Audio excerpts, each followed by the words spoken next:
You know that moment when you're at a restaurant, you order the pasta, and halfway through you realize the pizza at the next table looks way better. That's basically what a business pivot is, except instead of carbs, we're talking about your entire company's survival. A pivot is when a business says, okay, what we're doing isn't working, so let's change directions before we run out of money and dignity.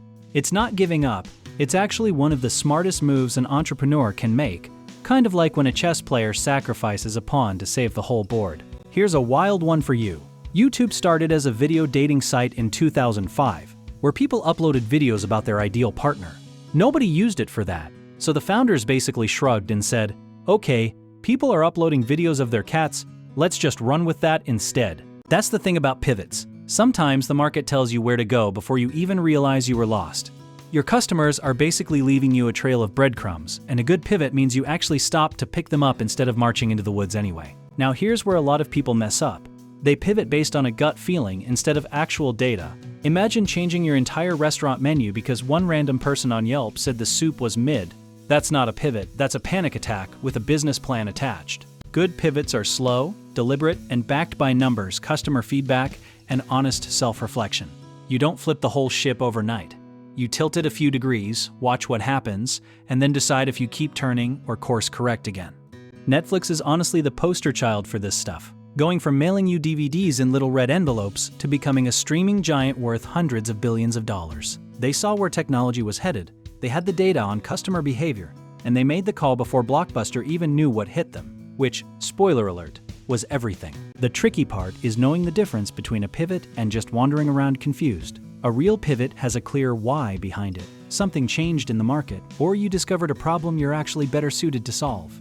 Bad pivots are basically expensive guesses, and they can drain your resources faster than a leaky boat in a thunderstorm.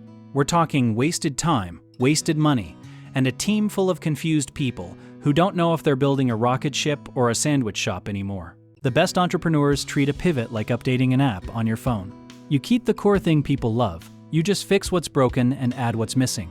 You're not blowing up the whole product. You're making it smarter and more useful for the people who actually need it. And here's something that doesn't get talked about enough. Pivoting takes guts, because you're basically admitting something didn't work, which is terrifying when you've poured your heart into an idea. But the market doesn't care about your feelings.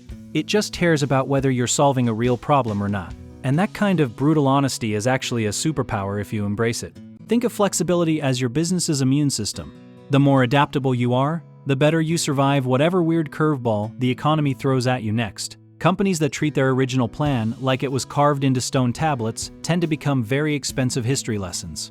The real skill here isn't just pivoting once, it's building a company culture where people are comfortable saying, "This isn't working, let's figure out something better," without it feeling like the world is ending. That kind of psychological safety is worth more than any single strategy, because it means you can keep adjusting forever, instead of going down with a sinking ship. So, the next time you see a business completely change direction, don't roll your eyes. Give them a little respect, because they probably just made one of the hardest calls any founder ever has to make. Pivoting well is basically an Olympic sport, and most people don't even know the rules until they're already in the middle of the race. If any of this got your wheels turning, and you want to learn more about how our company helps businesses think through strategy like this, go check out the links in the description.